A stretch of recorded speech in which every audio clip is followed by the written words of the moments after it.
Et après, le deuxième, c'était le gouvernement français. Allez, on applaudit là. Voilà, Incroyable. en 2 phrases. Ouais, c'était en 6 phrases, mais c'était bien. Qu'est-ce que tu fais chez Bruxelles?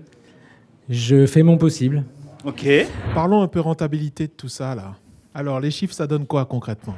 Quel est le futur proche de Cody? Excellente question, Paul. Incroyable. Allez, il y a une promotion ici.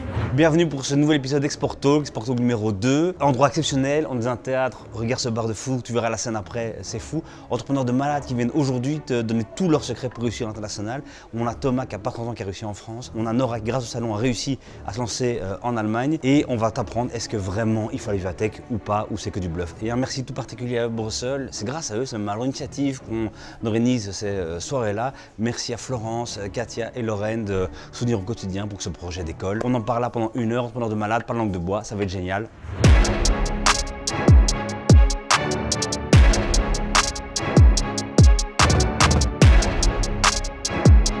C'est juste pour vous remercier déjà que vous êtes si nombreux à cette 2e édition. Et effectivement, on souhaite avec Florence de créer une communauté. Et je pense qu'on est déjà sur une bonne départ parce que vous êtes déjà toutes là. Et donc, c'est juste pour vous souhaiter une belle soirée et profiter du moment avec Thierry. Et on est là aussi avec Florence pour répondre à vos questions par la suite.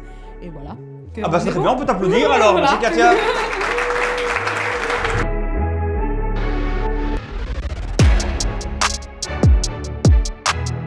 Bonsoir. Salut. Oh là là, c'est des très belles voix ici. Hein. Florian Thomas, Florian, tu peux te présenter d'abord? Oui, donc moi je suis Floriane, je suis la directrice du Startlab Brussels. Donc le Startlab Brussels, c'est l'incubateur pour les jeunes entrepreneurs à Bruxelles. Oh là là, très bien pitché. Ouais, Thomas? Eh bien, moi, c'est Thomas et je suis un des 2 cofondateurs de Binfluence. Et Binfluence, on est une boîte d'influence. Donc, on crée des campagnes d'influence pour tout type de clients sur les réseaux sociaux. Et en parallèle, on accompagne les créateurs de contenu dans la professionnalisation de leur carrière. Yes, alors quand on pense influenceur, on va parler à tout ce qu'on peut entendre sur les réseaux quand on ne sait pas très bien de quoi ça parle. Intérêt aux clients, c'est la commission. Ouais. Tu peux un peu nous raconter ça? Comment la commission fait appel à toi et pourquoi? Ouais, la commission fait appel à nous parce que un de leurs énormes challenges, c'est de parler de manière un peu plus directe et normale, entre guillemets, aux jeunes. Les jeunes, aujourd'hui, sont où? Sur les réseaux sociaux. Et en fait, les créateurs de contenu sont les intermédiaires parfaits pour essayer d'humaniser un peu le message de la commission et le transmettre à des communautés qui font attention à ce que ces créateurs racontent. Yes, et donc la commission, elle t'appelle. Ouais. Toi, tu vas lui conseiller les meilleurs influenceurs, micro-influenceurs, ceux avec qui tu travailles pour faire passer le message? Ouais, on va lui conseiller déjà comment faire passer le message, sur quel réseau, de quelle manière, à travers quelles idées créatives et quelles stratégies. Et puis après, on va effectivement sélectionner les créateurs les plus pertinents pour la campagne, que ça soit au niveau de leur audience ou de leur univers créatif ou autre. Et puis après, on va mettre en place la campagne, l'exécuter, et puis faire le reporting pour savoir ce que ça a donné. Cool. Florian, tu disais en off que Thomas, c'était un de tes chouchous. Merci. Merci. Moi, journaliste, moi j'ai le respect du off, ça c'est vraiment, il n'y a pas de souci. Raconte comment était donc Thomas à 27 ans, est connu dans l'écosystème pour quelqu'un de dynamique, je dirais. On dit ça pour les enfants turbulents. Comment c'était Startlab d'avoir un jeune comme ça qui veut sans doute révolutionner le monde et qu'il faut canaliser ou pas? C'est quoi ton job à ce moment-là? Mais donc le rôle vraiment du Startlab, c'est d'accompagner les jeunes à partir du stade de l'idée.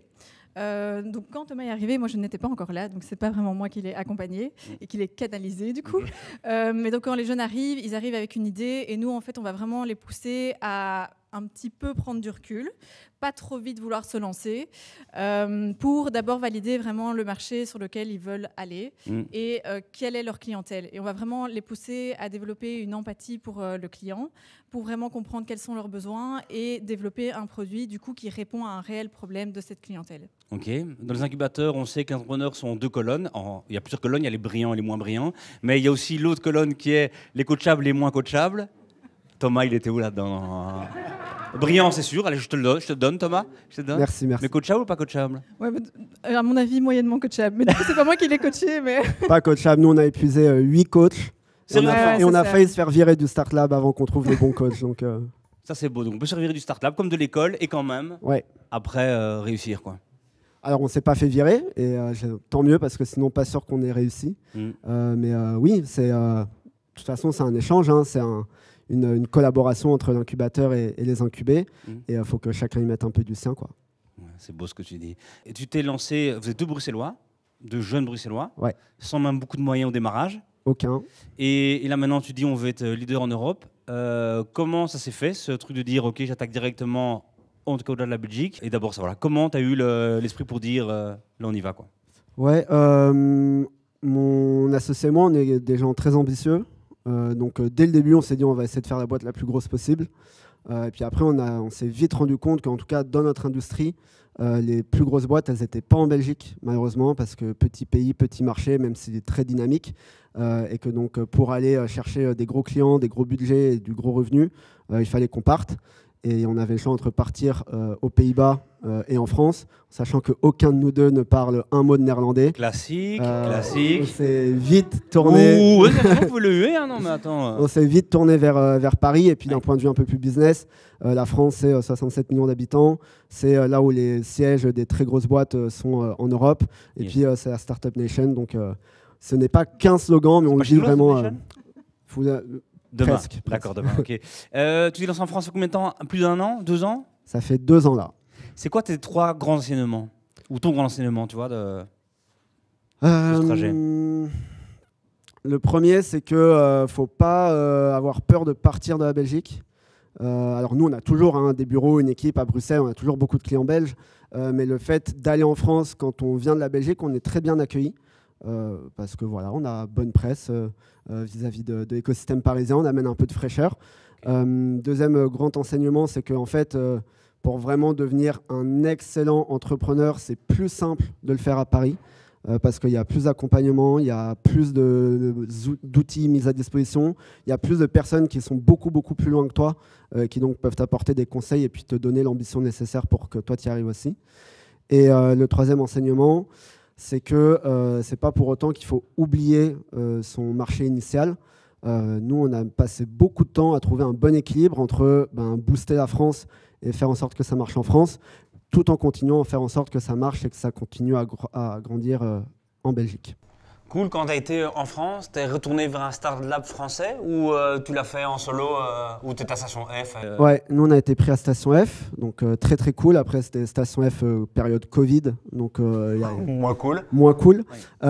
mais trop chouette. Et en vrai, pour celles et ceux qui veulent aller en France, c'est hyper fort recommandé, en tout cas moi je recommande ça très fortement, de s'associer à une structure. Alors ça peut être Station F si vous êtes pris, mais ça peut être d'autres incubateurs, des accélérateurs ou même des pépinières de start-up, que ça soit juste du coworking. Mais au moins ça va vous permettre d'être accompagné, de comprendre tout l'aspect administratif français qui est au moins aussi fun qu'en Belgique. Et puis surtout de faire des premiers contacts, des premières connaissances, puis de comprendre un peu le mindset à Paris, quoi. Cool. Tu te rappelles ton premier client que tu as signé en France? Ouais, c'était Handicap International. Et après, le deuxième, c'était le gouvernement français. Allez, on applaudit là. Oh là là. Très bien placé, hein. Très bien placé. Raconte-nous quand même comment tu as chopé le gouvernement français. On l'a chopé parce que comme on bosse et qu'à l'époque, on bossait déjà beaucoup avec la Commission européenne, en fait, on ne sait pas trop comment ça s'est fait, mais le ministère de la fonction publique française nous a contactés. Mais non. Oui, en plus, c'est comme ça. Ouais, en disant, on a vu que vous travaillez avec la Commission européenne, client complexe. Nous aussi, on est un client complexe. On aimerait faire de l'influence. Est-ce que vous pouvez nous accompagner là-dedans? Et évidemment qu'on a dit oui. donc voilà. La question qui fâche toujours, un ministère en Belgique, tu as déjà appelé? Un ministère en Belgique, pas de ministère en tant que tel. Après, on a... Mais Hub, non? Hub, oui, effectivement, avec le YET. Je suis placé quand même. Ouais, bien joué. On a pas mal bossé avec Young Entrepreneurs of Tomorrow, effectivement. Okay. Et après, en Belgique, on a surtout bossé sur la campagne Covid, gestes barrières et vaccination. Cool. C'est quoi ton conseil, toi, aux entrepreneurs qui viennent au Start Lab et tu dis, j'imagine que la jeunesse fait qu'ils veulent tous conquérir le monde tout de suite. Comment tu te positionnes? Qu'est-ce que tu leur dis? Moi, je pense que c'est mieux de d'abord un minimum maîtriser le marché sur lequel on se lance. Et donc, pour nous, c'est principalement Bruxelles et la Belgique, avant de vouloir s'exporter. Mais peut-être que je suis Non, mais t'as raison. Nous, en vrai, on n'aurait pas réussi comme on a réussi en France si on n'avait pas tous les enseignements qu'on a eu en Belgique. Et la Belgique, c'est hyper cool parce que comme c'est un pays multifacette avec 2 langues, 3 langues, 2 cultures différentes, etc., ça te permet de voir déjà dans un contexte pseudo-international comment ton produit est perçu et puis comment tu peux le vendre. Et puis comme ça reste entre guillemets un petit pays, tu peux faire des erreurs beaucoup plus facilement. Le gros désavantage en France, c'est que si tu te foires et si tu te plantes, il n'y a personne pour te dire ok, c'est pas grave, continue. Parce qu'il y a tellement de startups, il y a tellement de boîtes qui réussissent que en fait, voilà, tant pis pour toi, quoi. Donc, Je pense qu'une des erreurs aussi, c'est qu'il y en a beaucoup qui pensent qu'ils vont pouvoir faire copy-paste de leur projet dans un autre pays. Et au final, même si on prend la France, qui reste culturellement proche de la Belgique francophone, c'est différent. Et donc, c'est important en fait, d'adapter son service ou son produit au marché qu'on essaie d'attaquer. Et c'est quoi la plus grande différence culturelle, justement, que tu as remarqué en France? Au niveau business... L'arrogance? Ouais, de ouf. Après, bon, moi... C'est facile, c'est pour faire plaisir. C'est pour ça que je passe plutôt bien en France. Non, écoute, il y a pas mal de petites différences au niveau de la manière d'appréhender des clients, de se présenter, de pitcher, d'apporter de la valeur aux clients. Après, je pense que chaque industrie est différente et a ses spécificités pour le coup.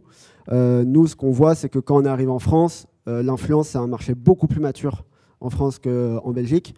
Et donc, tout de suite, on était face à des clients qui comprenaient extrêmement bien ce qu'on faisait et qui nous challengeaient sur des trucs où en Belgique, en fait... tu ne sais pas évangéliser, quoi. Ouais, tu es plus loin. Ouais. Et donc, tu disais que tu avais, pour parler équipe, tu as lancé la France, nous, vous y avez été. Hein, et, vous n'avez pas fait ça de Bruxelles en Zoom et tout. Raconte, tu as été tout seul, l'équipe était...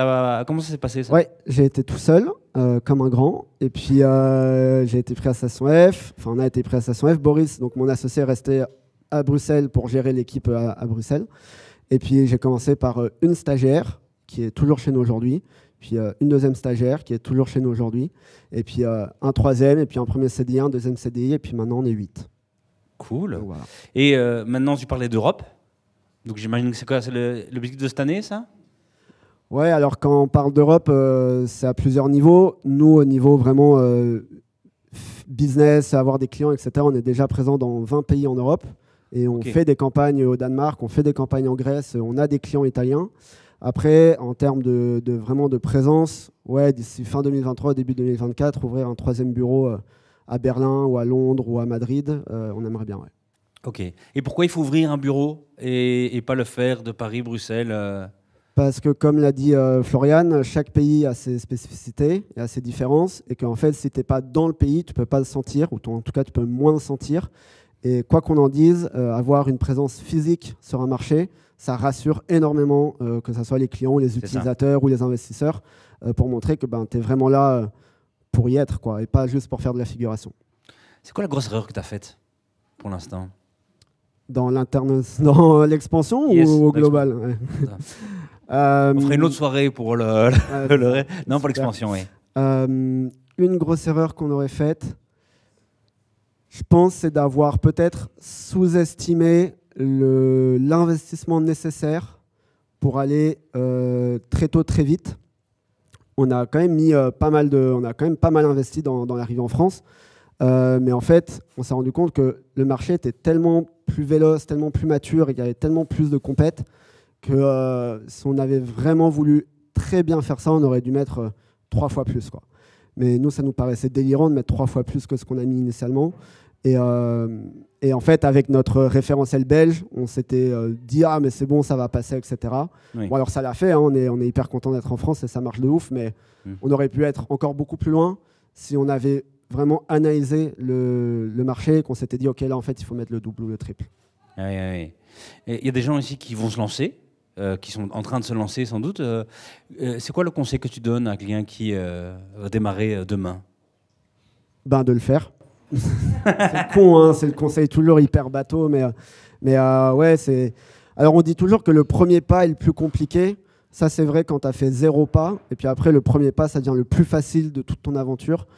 Mais il faut quand même le faire, et puis il ne faut pas avoir peur de y aller, surtout en Belgique, où en fait, on a l'impression que il y a plein de trucs qui sont contre nous, mais on est dans un écosystème qui est très favorable au lancement de boîtes. Ok. Et alors aussi bien cadrer son ambition. Alors des fois l'appétit vient en mangeant et tant mieux, mais il n'y a aucune gêne ou aucune honte entre guillemets à lancer une boîte qui va pas faire 1 milliard, et qui va juste nous faire kiffer nous et apporter de la valeur au public cible.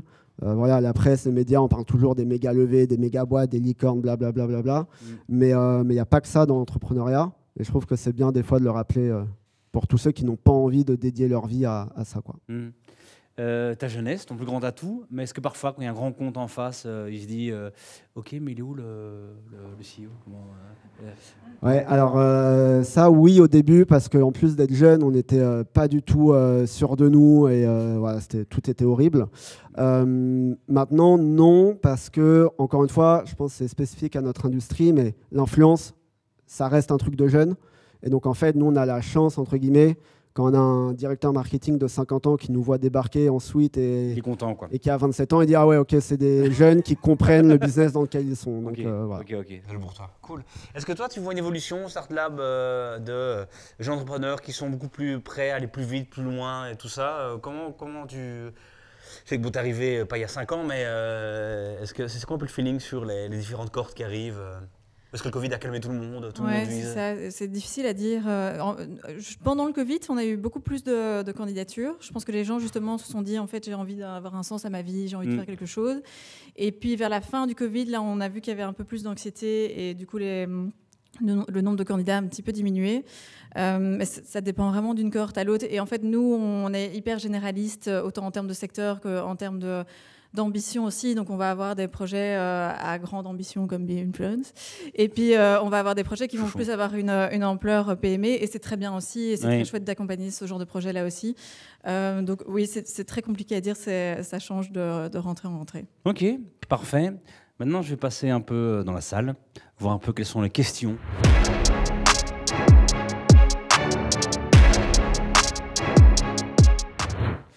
Mais du coup, petite question, parce qu'il faut bien. Mais du coup, maintenant, la France par rapport à la Belgique, ça représente ou du moins l'international, ça représente quelle partie de ton chiffre d'affaires maintenant?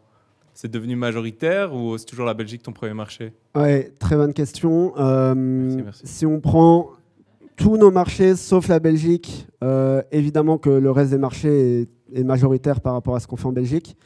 Si on compare France et Belgique, cette année... Donc en 2023, on prévoit de faire à peu près le même chiffre sur la France et la Belgique, alors que la Belgique, ça fait quasiment 5 ans qu'on y est, et la France, on a fêté officiellement notre première année en fin d'année là. Donc pour montrer aussi, tu vois, le changement d'échelle qu'il y a quand tu arrives à craquer un peu le marché français, c'est tout de suite des chiffres de ouf, quoi. Et avec le même nombre de personnes ou c'est staffé pareil? On est... Alors c'est un peu compliqué parce que depuis la Belgique, on gère aussi les autres marchés, alors qu'en France, on est vraiment focus sur la France. Mais tu vois, en France, on est 8 et en Belgique, on est un peu plus de 20. Donc voilà. Ok, cool, merci. Parlons un peu rentabilité de tout ça, là. Alors, les chiffres, ça donne quoi concrètement?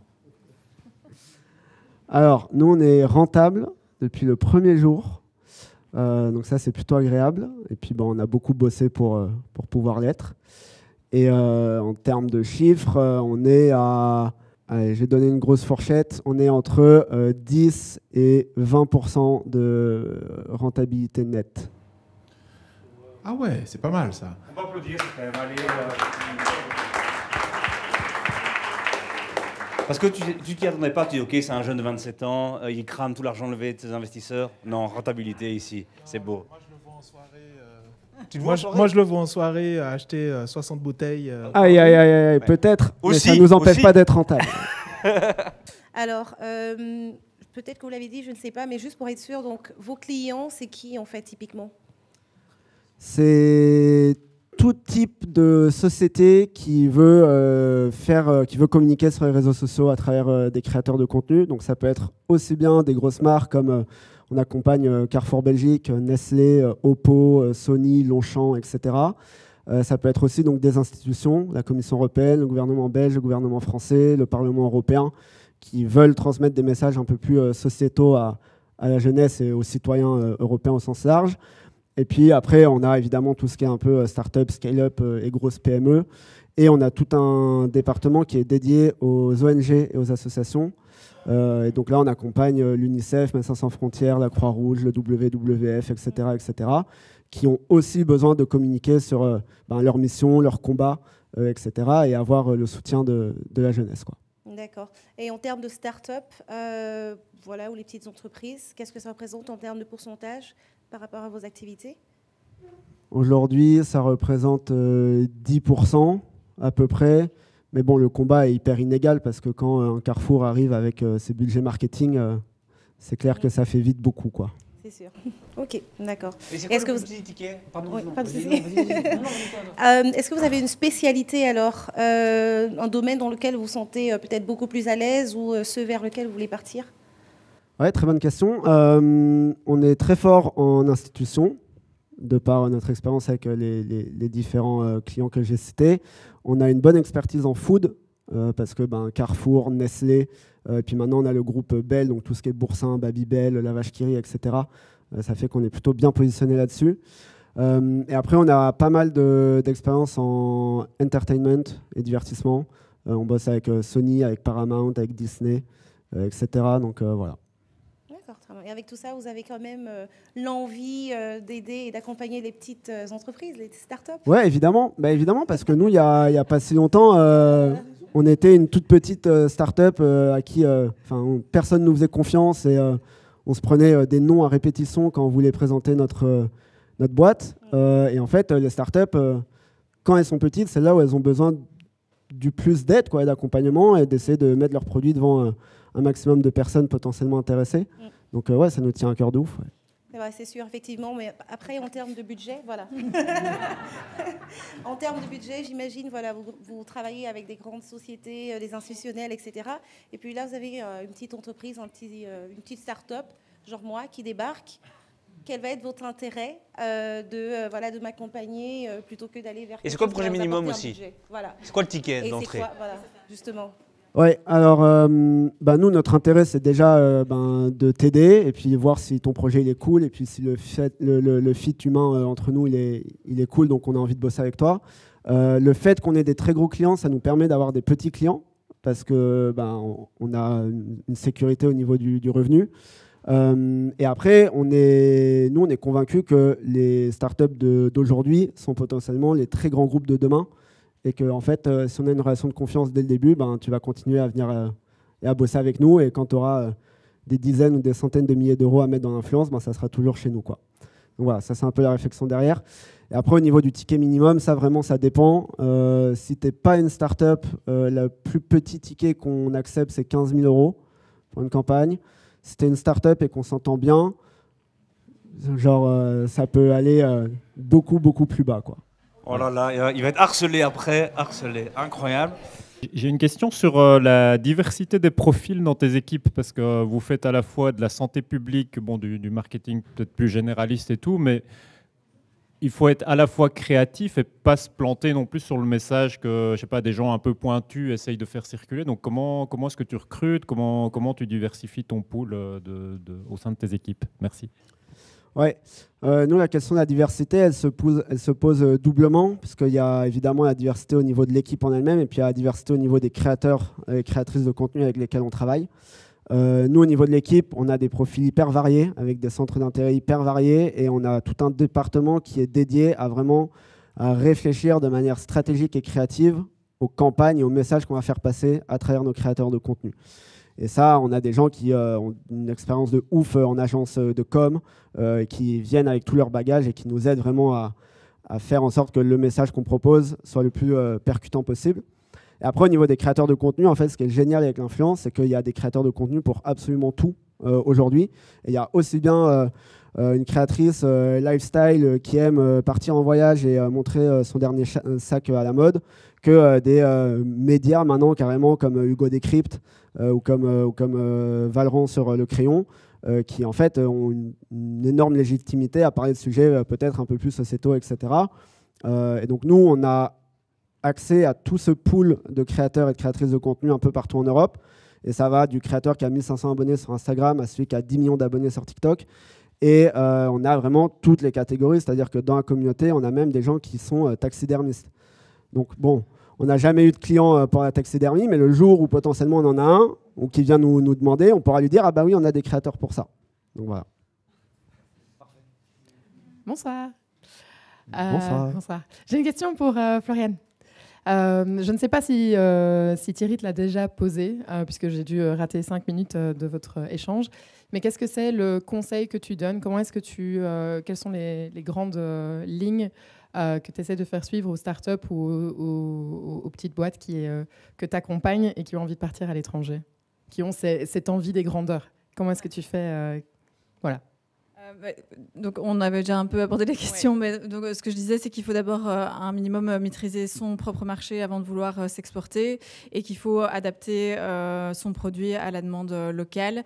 Et après, ça, Thomas en a un peu parlé, je pense qu'il ne faut vraiment pas sous-estimer aussi l'investissement à faire, autant en termes de marketing pour se faire connaître sur place. Et donc c'est important d'un minimum organiser son exportation. Pas d'autres tips and tricks un peu magiques non, ça n'existe pas en entrepreneuriat.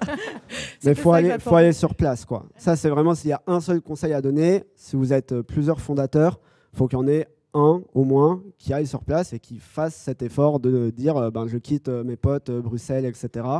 et je vais dans un pays que potentiellement je ne connais pas pour faire en sorte que je me donne le maximum de chances pour que l'implantation elle fonctionne. Parce que gérer l'ouverture d'un pays depuis un autre pays, c'est, je pense, impossible. Et tous les gens à qui j'ai parlé, ils ont fait à un moment cet effort, quoi. Donc je pense qu'il faut vraiment le réfléchir parce que c'est une grande décision de vie, hein, au-delà de la décision pour la boîte. Donc ça ne se prend pas à la légère. Mais après, quand on a les prises, il faut l'assumer, il faut y aller.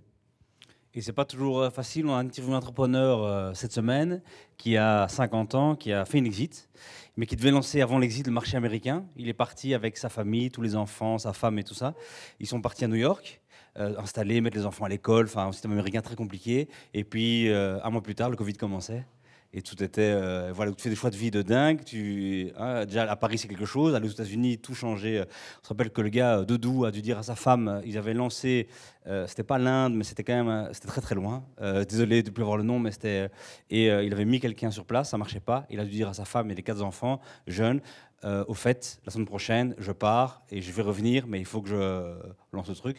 Donc voilà quoi, il faut aller sur place, mais parfois c'est violent, c'est dur. Merci beaucoup Thomas Floriane d'avoir échangé et donné tous ces conseils-là. Évidemment, ça va être la pause pour tout le monde, sauf pour Thomas, qui va devoir donner des devis à toutes les startups dans la salle qui sont là. Merci beaucoup, on peut les applaudir, évidemment. Merci. Merci beaucoup.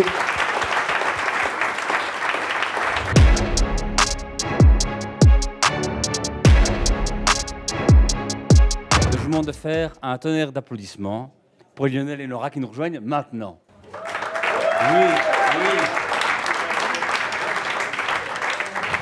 Alors, Nora, comment je prononce Decisio? Avec un S. Decisios, ouais. Incroyable. Lionel, IoT Factory. Parfait. Nora, est-ce que tu peux pitcher d'abord, qu'on comprenne ce que tu fais en 2 phrases? Decisios est une software compagnie. Nos clients, ce sont les hôpitaux. Et en fait, on permet aux hôpitaux de voir leur fonctionnement en interne comme le ferait un peu une tour de contrôle. Souvent, les hôpitaux nous disent voilà, on voudrait améliorer nos process en interne, mais il nous manque cette solution qui nous permet de voir comment on fonctionne en interne. Et c'est ce que fait Decisios concrètement. Voilà. Incroyable. En 2 phrases. Ouais, c'était en 6 phrases, mais c'était bien. Pour l'entrepreneur qui manque, en 2 phrases, je l'ai fait. Non, ça dure 2 minutes. Lionel? Alors nous, on est IoT Factory, on est actif dans le smart metering. Donc en gros, on aide les entreprises à réduire leur consommation énergétique et à améliorer la qualité de l'air en plaçant des capteurs et en analysant les données.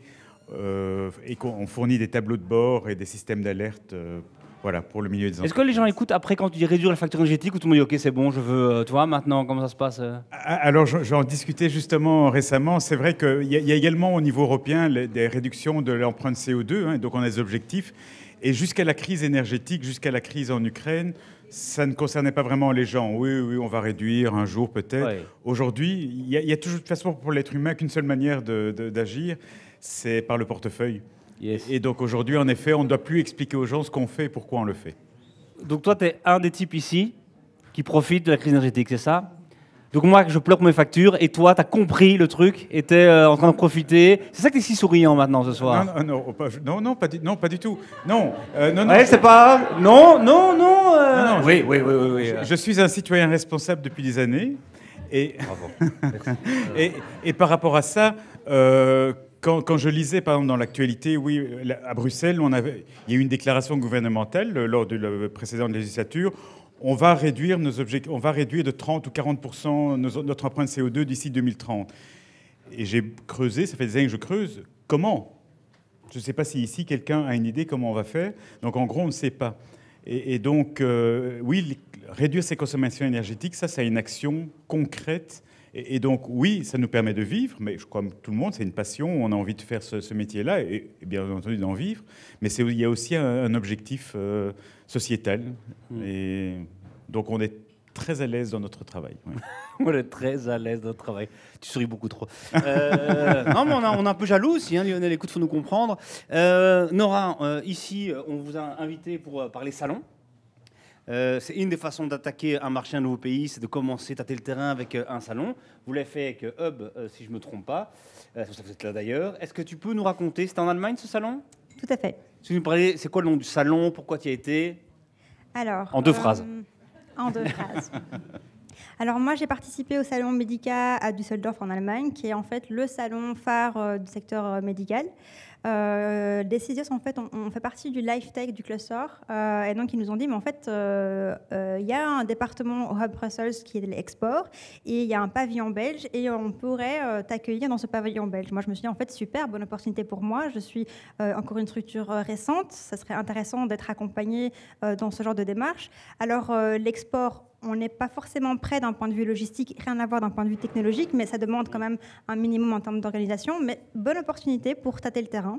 Alors j'ai été en mode un peu sous-marin, donc pour voir, qu'est-ce que je pourrais avoir d'un salon. J'y étais toute seule pendant 4 jours et j'en suis revenue très contente parce que j'ai pu rencontrer rapidement beaucoup de personnes. J'ai pu rencontrer des clients, mes clients actuels et aussi des clients, d'autres clients belges. Donc je me suis rendu compte que, en fait, il n'y a plus vraiment cette notion de frontières. Mon marché appartient un peu au monde entier. Et si à l'inverse, on s'en donne les moyens, le monde nous appartient aussi. Mais aussi, je me suis rendu compte que les clients, ils passent le pas d'aller voir ce qui se passe dans d'autres pays. Donc moi, ça fait 20 ans que je suis entrepreneur et donc via différentes boîtes. Et donc ça fait 20 ans que je fais des salons avec Hub Brussels. Et, ton premier salon? Alors mon premier salon, je t'avoue que je ne m'en souviens plus, mais c'était probablement le Mobile World Congress à Barcelone. Le premier dont tu te souviens? C'est probablement le Mobile World Congress en Espagne, à Barcelone, qui a lieu d'ailleurs dans 10 jours et qui est pour moi le rendez-vous incontournable. Ok. Et alors, parce qu'on se demande, on en discutait tout à l'heure, pourquoi aller sur un salon et dans quelles conditions? Alors, si vous démarrez et que vous n'avez pas encore votre boîte ou pas encore de produits, pas encore de clients, c'est peut-être pas le moment. Par contre, vous ne devez pas être non plus 100% prêt. C'est comme le disait Nora. À partir du moment où vous êtes dans cette démarche de vouloir internationaliser, un salon, ça peut être très bien. Ce n'est pas uniquement pour vendre. Donc, même souvent dans les salons technologiques, d'ailleurs, auxquels on va avec Hub, c'est plutôt des salons B2B2B. Enfin, c'est le milieu, c'est le secteur que vous allez rencontrer. Et donc, c'est la meilleure façon de rencontrer ses concurrents, des partenaires, de comprendre comment est le marché. Enfin, ça a des tas de choses et ce n'est pas uniquement signer des contrats. Et donc, moi, c'est pour ça que je vais à des salons. C'est pas signer des contrats. Ce sera très rare qu'on signe. Ça dépend. Si vous allez dans un salon consumer, donc si vous avez un produit, que vous allez dans un salon où le client vient, oui. Éventuellement. Mais puisqu'on est plutôt ici dans du B2B, non, on ne va pas signer de contrat. Et donc, il faut se donner aussi des objectifs et ne pas être déçu. Donc, si vous y allez en se disant « je vais vendre pour autant », vous risquez fort d'être déçu. Par contre, pour comprendre ce qui se passe, pour vous créer un réseau, rencontrer des partenaires, voir des concurrents, discuter avec des concurrents qui peuvent être des partenaires dans le futur, rencontrer des Belges, il est souvent plus facile de rencontrer des clients ou des partenaires belges sur un salon à l'étranger. Parce que tout le monde y va, tout le monde est beaucoup plus disponible, hein, parce qu'on Oui. n'est pas dans la contrainte, j'ai une heure de réunion, puis une autre réunion, puis je dois rentrer chercher mes enfants. Non, les gens sont disponibles, éventuellement même pour aller boire un verre, et vous avez une qualité de relationnel très très largement supérieure à ce que vous pourriez faire ici. Nora, comment t'as préparé ton premier salon? Alors, je l'ai préparé avec Katia et Florence. Ok. Moi, comme je l'ai indiqué, je ne savais pas trop à quoi m'attendre. C'était une première expérience pour moi. Je me suis dit, on va aller voir ce qu'il y a. Donc, je voulais être un peu en mode sous-marin. Et je me suis rendu compte, j'étais très surprise que il y avait des personnes, comme ils me voyaient physiquement là, ils me prenaient pour un prestataire de service potentiel pour eux. Point que j'avais par contre un peu sous-estimé. Mais voilà, j'ai pris les cartes de visite, j'ai pris des coordonnées, j'ai indiqué en toute transparence qu'on était une start-up belge, qu'on venait, que c'était une première expérience, mais que si, quand on sera prêt, si leurs besoins étaient toujours là, qu'on reprendrait contact avec eux. Donc je pense que le côté franchise, ça a été fortement apprécié. Je rebondis sur ce que Lionel a dit par rapport le fait de rencontrer ses concurrents. Moi, j'ai rencontré mes concurrents allemands, qui est une entreprise qui existe depuis plus de 40 ans, et j'ai eu la chance de discuter avec le CEO sur le stand. Ok. Et en fait, je me suis présentée, je regardais, et en fait, il était écrit flux, patient, donc c'est vraiment ce que je fais aussi. Et il me voit intéressée, il me dit, mais vous êtes intéressée? Je dis oui, et il commence à pitcher son produit, et je souris. Et il me dit, and you, qu'est-ce que vous faites? Je dis, en fait, je fais comme vous. Et alors, il m'a regardé avec des grands yeux, mais je dis, en fait, voilà, il n'y a pas de problème. Je viens vous racheter. mais ce qui est intéressant, je pense que sa première réaction était, mais est-ce que c'est l'espionnage industriel? Non, pas du tout. Je pense que moi, en tant que jeune chef d'entreprise, j'ai besoin de valider certaines visions. Vous faites le produit, vous êtes plus loin, plus mature. Moi, c'est très intéressant de voir un peu comment vous faites. Et puis, on a eu une discussion très franche, même d'un point de vue technologique, des points qu'ils font, que nous aussi en Belgique. Donc, je l'ai pas trop préparé, mais j'ai en tout cas pu saisir un maximum d'opportunités. Parce que voilà. Cool. Et vous êtes plutôt team stand ou il faut aller dans le salon, aller sur tous les, sur votre stand à vous, vous restez et vous espérez que le néon de votre stand ou l'affiche, le nom, le logo fasse tout, ou vous allez démarcher tout le monde, tous les stands et Alors c'est clair que si vous n'êtes pas connu et que vous êtes dans le coin d'un stand belge ou pire, vous avez votre propre stand, espérer que les gens vont venir, c'est comme ouvrir un site web. Hein. Si vous ne faites pas de référencement ou éventuellement de la publicité, personne ne va venir. Donc il faut être...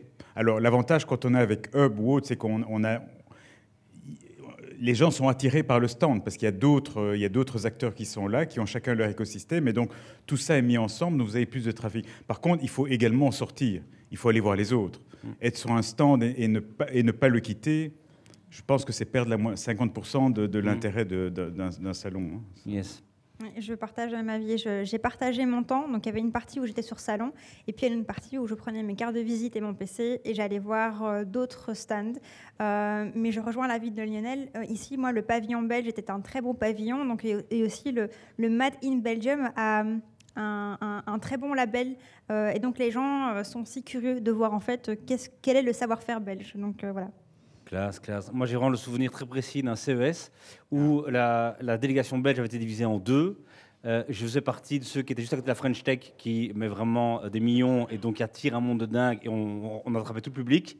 Malheureusement, la délégation était divisée en deux. Les autres étaient dans un autre pavillon où il n'y avait pas de passage, et j'avoue qu'ils vivaient un autre CES. Quoi. Donc, soit tu arrives à t'accrocher parce qu'il y a un lieu de trafic, et en effet, il y a souvent dans les salons quand même le petit moment, la petite soirée belge. Tout à fait. Et là, vraiment, tout d'un coup, beaucoup de clients arrivent pour déguster les spécialités. Le Belgian Beer Time. Exactement.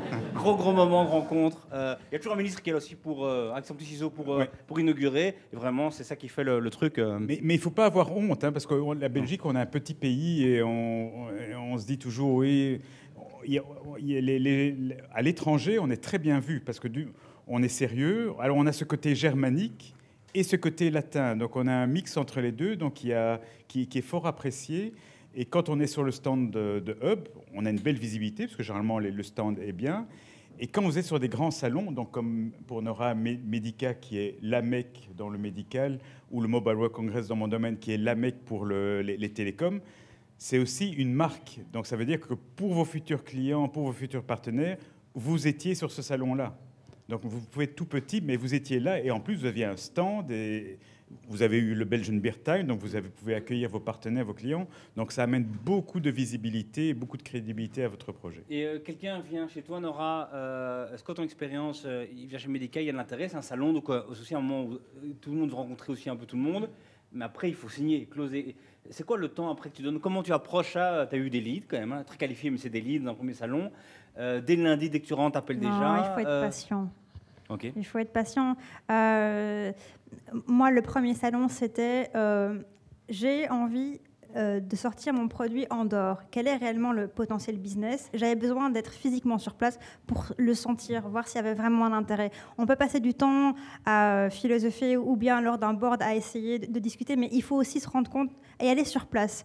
Et je pense aussi, et quand j'étais au salon, j'ai rencontré des personnes qui étaient là, qui avaient fait plusieurs salons dans d'autres pays, qui m'ont dit, nous on a signé peut-être après 3 ans, mais les gens se sont souvenus de nous. Et je pense que ce qui est important, c'est de donner de la visibilité à la société, mais voilà, ça s'inscrit dans le temps. Quand on entreprend, il faut être patient. Classe, classe, classe. On va passer maintenant aux questions de la salle.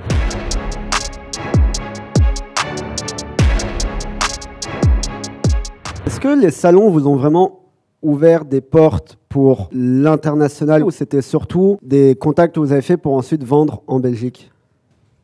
Non, c'est quand même principalement pour l'international. Mais une fois de plus, comme le disait Nora, enfin, il ne faut pas s'attendre à vendre dans les quelques mois qui viennent. Donc vous créez un réseau, donc vous vous faites voir, vous faites connaître de l'étranger. Les gens qui vont sur un salon, c'est pas comme le salon Batibo, hein, où vous allez quand vous allez à Batibo, quand vous allez construire et vous venez chercher. Non, là, les gens vont sur Medica ou sur Mobile World Congress, typiquement tous les ans, pour voir ce qui se passe, les évolutions et autres, et prendre les cartes de visite des entreprises qui les concernent, qui les intéressent. Pour le jour où il y a un projet, vous contactez, pour autant que vous fassiez vous-même le suivi, hein, que vous leur rappeliez que vous existez. Donc, oui, c'est pour l'international, mais c'est du moyen-long terme. Je pense aussi c'est parce qu'on vise un peu un marché en B2B. Comme le dit Lionel, quand on n'est pas vraiment en B2C avec une signature dans le mois, on est aussi sur des process. Voilà, moi, mes clients sont des hôpitaux. C'est un projet qui s'inscrit toujours dans l'année ou l'année qui suit. Donc voilà, c'est cette particularité-là. Ok, très clair. Et alors, qu'est-ce que vous conseillerez pour le court terme en B2B, vu que le salon, c'est du moyen-long terme et que ça prend du temps?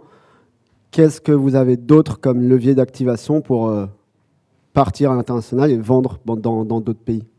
Pour vendre vite, c'est ça? Il y a des pays, par exemple, comme en France, où vous avez des... J'ai oublié le nom, des délégués commerciaux. Enfin, il y a comment? Le CEC. Voilà, il y a des organismes où des gens trouvent des partenaires qui peuvent vous ouvrir les marchés. Une fois de plus, ça dépend de votre produit et de quel marché. Les attachés peuvent vous aider à éventuellement identifier certaines personnes dans certains pays.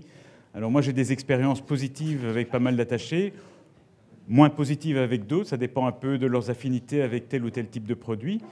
Mais sans doute aller sur place avec des rendez-vous déjà peut-être préparés par les attachés économiques et identifier des partenaires. Après Internet, hein. La visibilité sur Internet. Si je peux me permettre une remarque, pourquoi vendre vite en fait? Donc c'est important de grandir, mais il faut toujours avoir en tête qu'une croissance doit être rentable.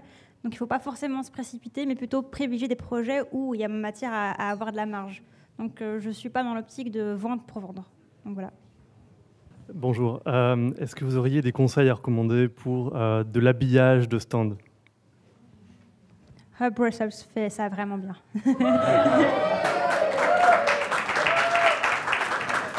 Est-ce que vous avez une idée quantifiable des clients potentiels que vous avez eus au salon? Je ne sais pas, 3, 4, 10? Tes clients, une fois de plus, on travaille sur le moyen et long terme. Donc, quand vous allez déjà sur un salon, enfin, c'est ce que je disais à Nora, sur ce genre de gros salon, l'objectif, c'est d'y retourner.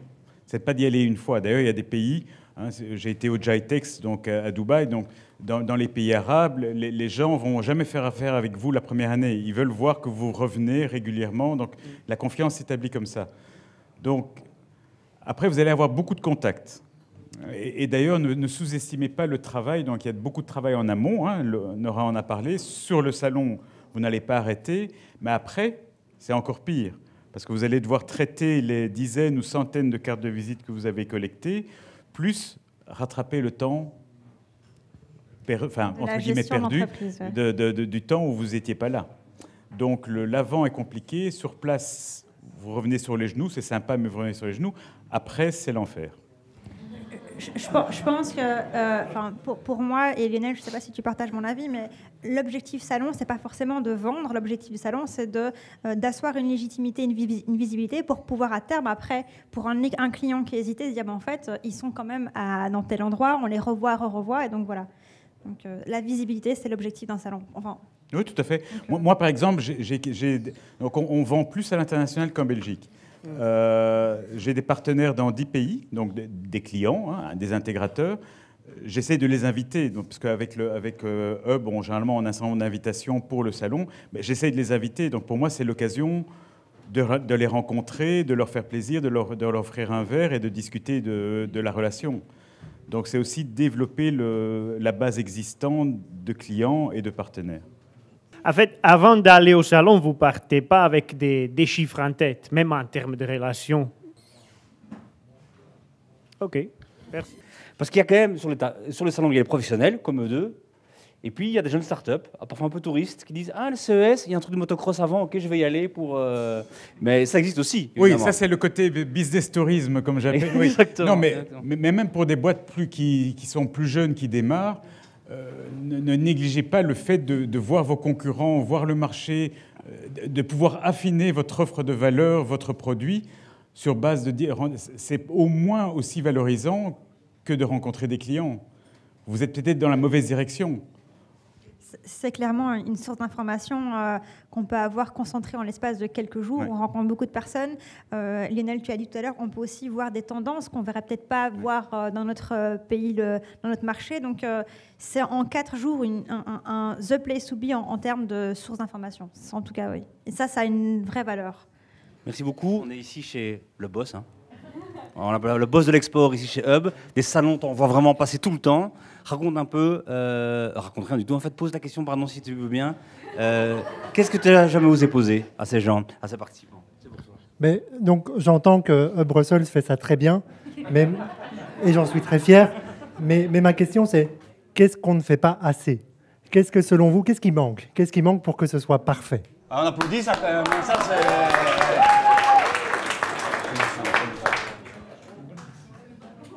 Dois-je vraiment répondre, Thomas? Oula, t'as peur maintenant quand même, hein. Vraiment, mais bon, rappelle-toi que c'est quand même une belle soirée. Hein. Vas-y. Non, mais à part le choix du resto, il n'y a rien à dire, quoi. Ouais.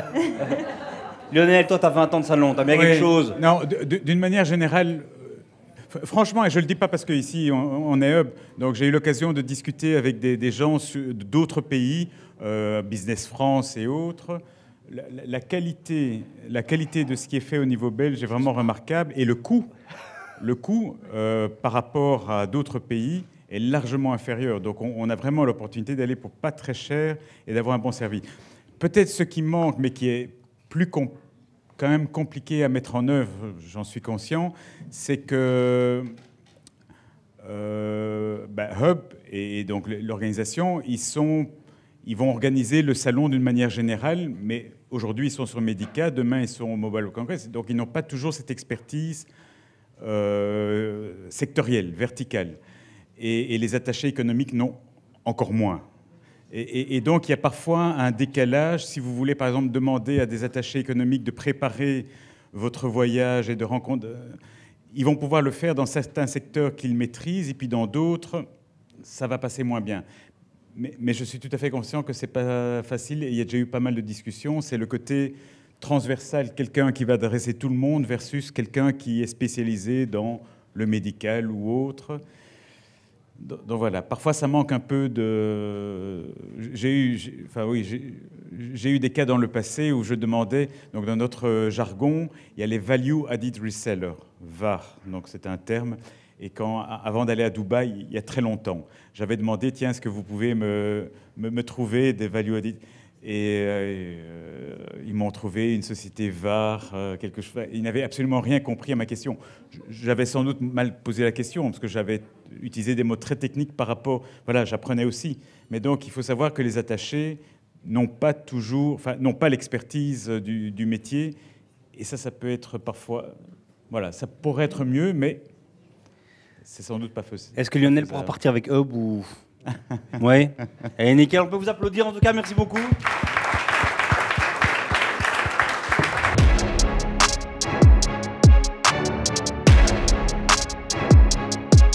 Comment vous sentez la pression, la passe en dernier maintenant? Aucune pression. C'est plus facile encore. Ouais. Mais soyez pas du tout si à l'aise avec vous-même.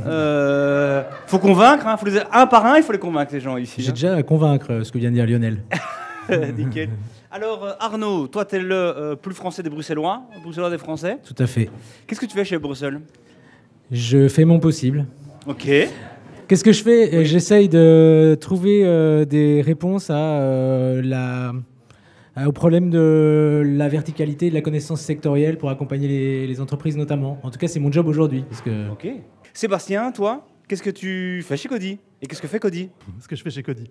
Donc, je suis le CEO et cofondateur de Coty. On a monté cette boîte il y a 3 ans, 4 ans maintenant. Donc Coty, qu'est-ce que ça fait? On fait des escape games urbains. Donc c'est une application qu'on a inventée qui vous permet en fait de découvrir la ville d'une manière différente.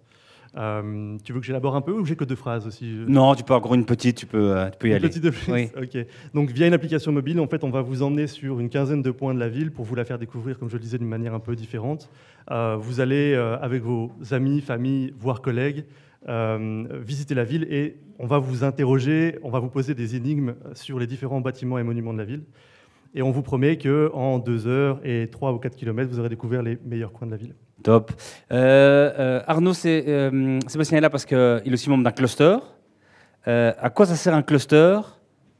De ton côté, qu'est-ce que toi tu offres à l'entrepreneur avec ce cluster? Alors un cluster, c'est pas quelque chose qu'on a inventé parce que c'est un concept économique et international. Et donc c'est un regroupement d'entreprises dans un secteur sur une zone géographique arrêtée. Ça c'est la définition base académique. Okay. Et alors qu'est-ce qu'on offre? Nous en fait on offre 5 services à nos membres, parce qu'il faut être membre, et donc il y a des critères d'adhésion. Et donc un service de réseautage, je pense que tout ce qui a été dit précédemment plaide pour ce réseautage, c'est hyper important. Je trouve qu'il y a un virus qui est formidable chez les entrepreneurs, c'est cette volonté qu'ils ont à un moment de toute façon partager. Et donc ce réseau, il est très important. Il y a l'accompagnement, et évidemment. Il y a le partage de connaissances. Il y a la visibilité, on en a parlé aussi, c'est vraiment important pour les boîtes, qu'elles soient petites, mais même quand elles grandissent un peu. Et puis, le 5e service, et là on travaille étroitement avec les équipes de Thomas notamment, c'est l'internationalisation. Et donc, dans un secteur, donc nous on a 6 secteurs, donc la construction durable, l'économie circulaire, qui n'est pas un secteur, mais je le dis quand même, la médecine, on va dire, les sciences médicales, la technologie médicale, software, donc tout ce qui va être ICT, hospitality, donc tourisme, loisirs, et j'en oublie toujours un, c'est Play, c'est l'audiovisuel, les industries culturelles et créatives. Ok. Donc il y a du cluster donc, pour tous les secteurs, voilà. Si j'ai une boîte à Bruxelles, normalement j'ai un cluster pour moi, pas loin. Oui, ça dépend de ton secteur quand même. Hein. Oui. On va dire, mais bon, on devrait pouvoir trouver. Il faut aller voir. Sébastien, pour revenir sur l'international, toi, tu es présent dans plusieurs pays d'ici. Raconte. Yes. Donc on a commencé d'abord à Bruxelles. C'était notre premier jeu. Je vous parle de ça. C'était février 2020. Vous savez tout ce qui s'est passé ensuite en mars. Donc quand on monte une boîte qui vise d'escape game urbain juste avant un Covid, il fallait avoir le nez creux. Hein. Petite larme. Voilà, exactement. Donc en fait, le concept à la base, c'était d'organiser des événements une fois par mois dans une ville. Évidemment, on a dû, pendant le Covid, changer vite de stratégie. On avait déployé ça d'abord à Bruxelles, puis ensuite à Namur, d'autres villes ensuite en Wallonie. Et donc on a changé complètement de concept. C'est devenu maintenant une application qui permet d'être utilisée partout, par tout le monde, en tout temps. Donc ça, c'était déjà le premier changement qu'on a fait. Puis on s'est vite dit, un petit peu comme les intervenants juste avant, on en parlait, la Belgique est un chouette marché parce qu'en fait c'est un marché complexe, petit mais complexe. Il nous permet directement d'être confrontés à différentes langues, différentes cultures au sein même d'un pays. Donc avec les mêmes organismes, notamment des organismes bruxellois, on est capable d'aller toucher aussi bien la Flandre que la Wallonie. Donc c'est ce qu'on a fait assez rapidement. On s'est vite déployé en Anvers et d'autres villes flamandes. Pardon. Puis l'année d'après, on est parti en France parce qu'on s'est dit que voilà, marcher... Ça veut dire quoi quand on dit on est parti en France? Ça veut dire quoi? Oui, alors nous, on ne se déplace pas physiquement, réellement en France, on fait tout de Bruxelles.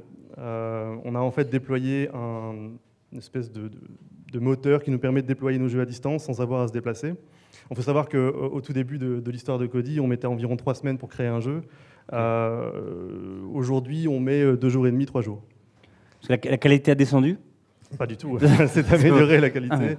Voilà. On a amélioré la qualité, mais on a largement amélioré nos outils en fait, qui nous permettent Ok. de tout déployer à distance. Donc aujourd'hui, en fait, on collecte des informations de 4 bases de données différentes qu'on a agrégées sur une plateforme propriétaire qui nous permet à distance de déployer des jeux un peu partout dans le monde sans avoir à se déplacer.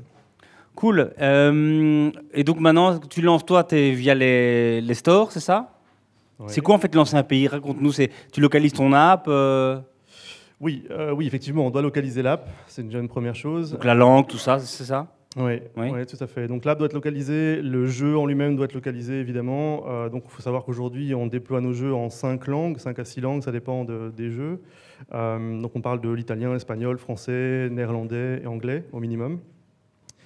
Comment on le fait? En fait on recrute une team de talents qui se trouve juste là Oh là derrière. là, allez, on veut vous entendre là, mais oui. Vous êtes combien dans l'équipe? On est 10 maintenant. Ok, beau. On est 10. Oui. Et on est déployé aujourd'hui dans 9 pays. Et ça veut dire qu'il y a des Espagnols, des Italiens, c'est ça? C'est. Ok.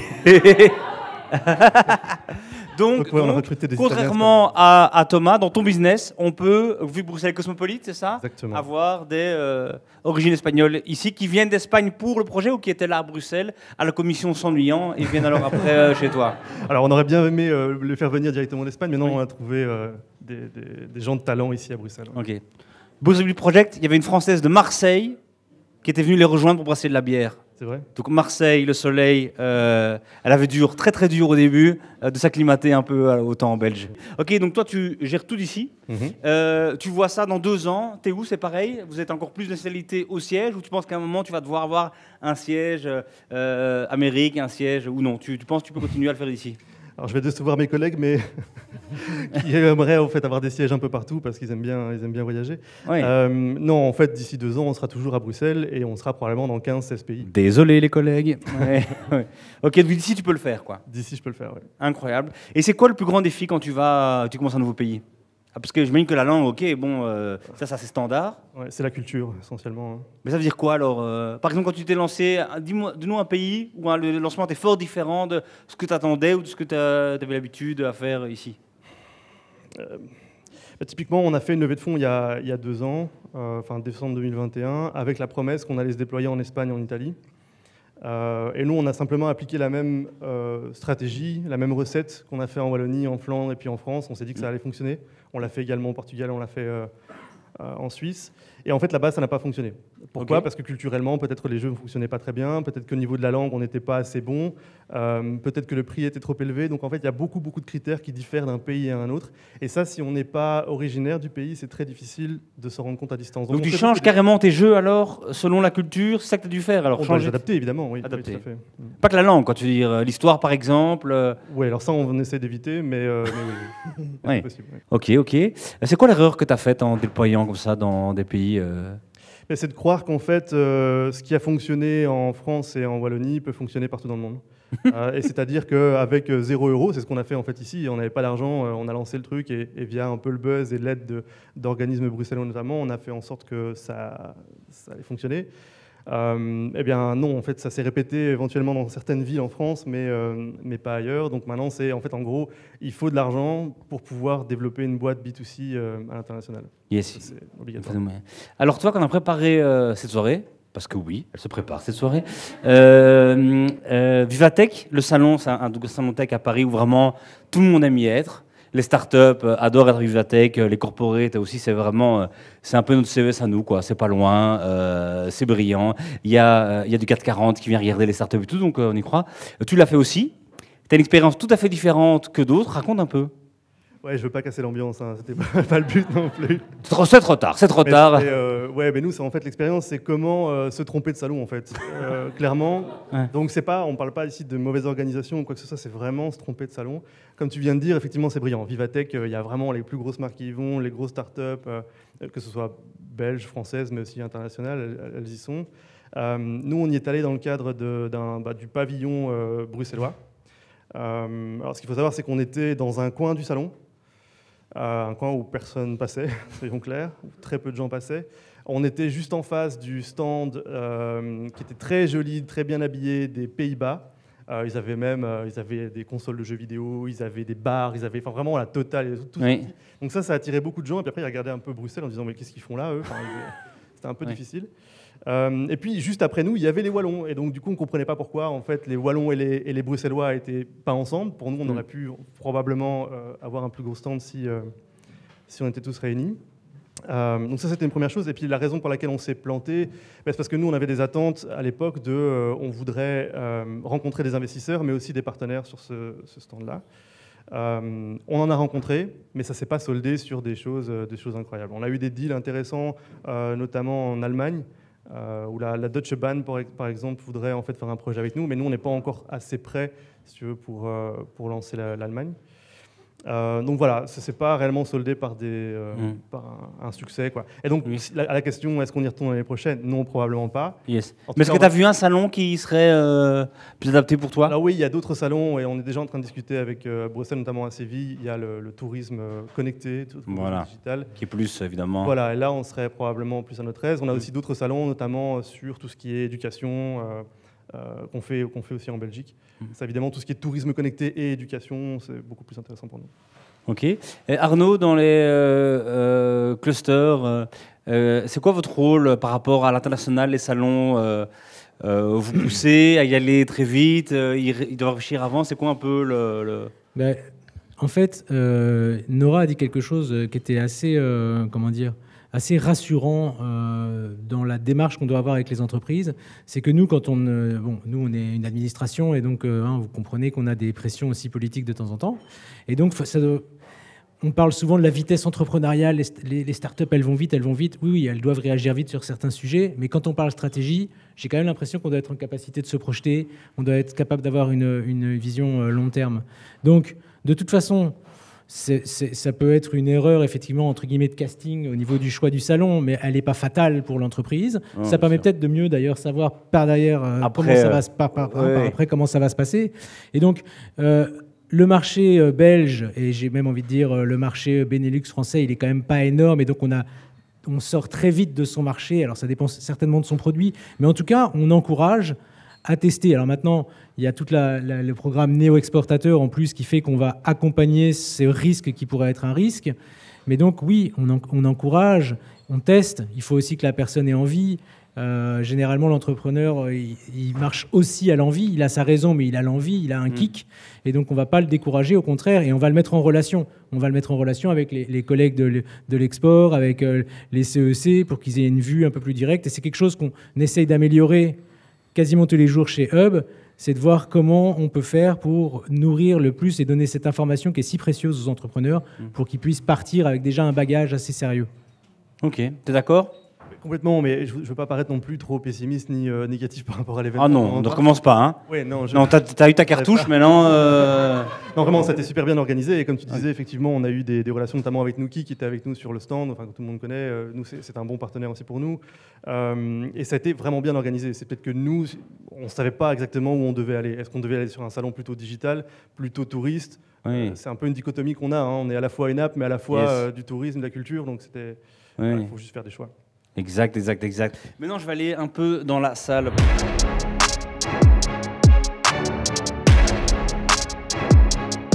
Si je suis une entreprise bruxelloise et j'ai envie de participer à un cluster et je veux aller à l'international, quels sont les avantages que je peux avoir pour partir à l'international avec un cluster, vu que la collectivité fait l'enjeu de la soirée? On n'est pas dans la pub, là, d'accord, hein? Non, pas du tout. C'est une question... C'est une question. Nous aussi, on doit vendre nos produits. Surtout quand ils sont tout neufs.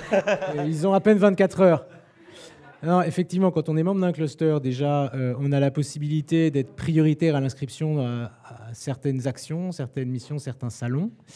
On a une réduction aussi en termes de participation de 30%. Thomas, flingue-moi si je dis une bêtise, mais je crois que c'est ça. Et alors, là, ça s'organise, mais on va aussi essayer de faire en sorte de pouvoir mieux introduire les membres des clusters au parcours néo-exportateur pour pouvoir se préparer encore mieux. Donc voilà, Katia, les trois incentives qui sont pour les membres des clusters. Et c'est bien placé, ça. Nickel. À quel moment vous décidez que c'est le bon moment pour exporter? Est-ce que vous voulez d'abord tester l'application en Belgique? Et à quel moment vous testez, OK, on est prêt pour exporter? C'est une excellente question. La réponse, j'ai envie de te dire, on n'en sait rien. En fait, tu essayes de faire quelque chose, donc quand tu montes une start-up, généralement, tu ne sais pas trop où tu vas rencontrer ton marché, donc tu lances des trucs. Nous, en fait, à vrai dire, notre premier public, on s'est dit que ça allait être ceux qui font des escape rooms. C'était logique, hein, ils font des escape rooms, donc ils vont aimer notre produit, et on va le faire en ligne. Ça ne s'est pas du tout passé comme ça. Pas du tout. Donc là, on a dû rechanger, on a changé en termes de communication, on s'est dit, en fait, c'est plutôt les gens qui veulent découvrir une ville, c'est ça notre marché, donc il a fallu changer à ce moment-là. Et puis, on a fait ça, comme je le disais, en Belgique, avec 3 francs 6 sous, avec 2 bouts de ficelle, on a fait quelque chose. Et donc après, on a voulu, juste par curiosité, répéter le concept. Donc c'est comme ça qu'on s'est étendu au début. Et puis ensuite, il y a l'épée de Damoclès qui s'appelle la trésorerie. Et donc, il faut simplement... on se dit que plus on va déployer, plus qu'on a déjà réussi sur une dizaine de jeux, plus on va déployer, plus on va avoir d'argent, plus vite on se rapprochera de la rentabilité. En fait, c'est ça le driver à la base, quoi. Nous, ça n'a pas été... c'est pas une question d'ego d'être à l'international. C'est juste une question de déploiement naturel de la société. Et on sait que de base, on a une société qui va scaler par son déploiement géographique et pas par son nombre de ressources, tout simplement. Génial, merci beaucoup. On a une dernière question ici de l'équipe. Ils te voient tous les jours, mais ils n'osent pas la poser.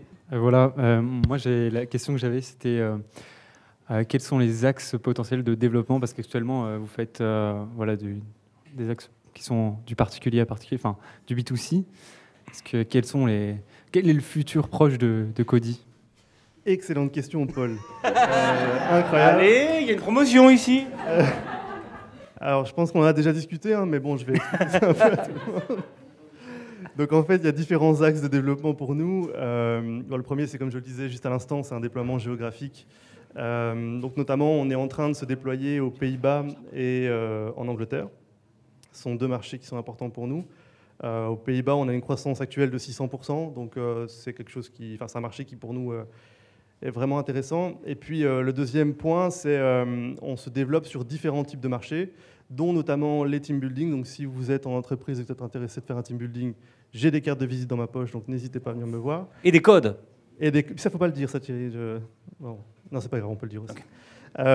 Et puis, donc, vous pouvez venir me voir. Et donc, ce sera les team building. On va se déployer, on va créer de nouveaux jeux spécialement dédiés au team building, des jeux dédiés aux bachelor parties, donc notamment vie de garçons, vie de jeunes filles, et puis d'autres surprises, dont notamment des jeux pour enfants qui arriveront aussi dans l'année. Voilà. Génial. Un tout grand merci à vous deux. On peut les applaudir, évidemment.